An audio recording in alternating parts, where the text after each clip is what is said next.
ദുഃഖശീലിയാണ്. ഈശോപ്പച്ചൻ കല്ലറയിൽ ഉറങ്ങുകയാണെന്നാണോ നിങ്ങൾ വിചാരിക്കുന്നത്?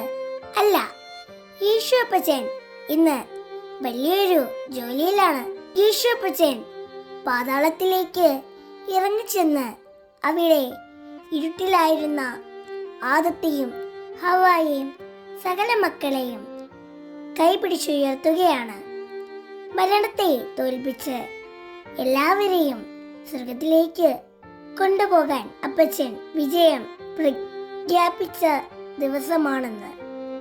പ്രിയപ്പെട്ടവരെ, നമ്മുടെ ജീവിതത്തിലും വലിയ ഇരുട്ടുകൾ ഉണ്ടാകാറില്ലേ? സങ്കടം വരുമ്പോൾ നമ്മൾ വിചാരിക്കും എല്ലാം തീർന്നു എന്ന്. പക്ഷേ യേശുപ്പച്ചൻ നമ്മുടെ കൂടെയുണ്ട്. നമ്മുടെ ഓരോരുത്തരുടെയും കൈ പിടിച്ചുയർത്താൻ അപ്പച്ചൻ വരും.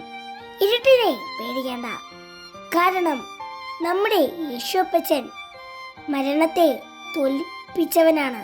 നാളെ ആ വലിയ വെളിച്ചം വരും. നമുക്ക് സന്തോഷത്തോടെ കാത്തിരിക്കാം. നന്ദി, നമസ്കാരം.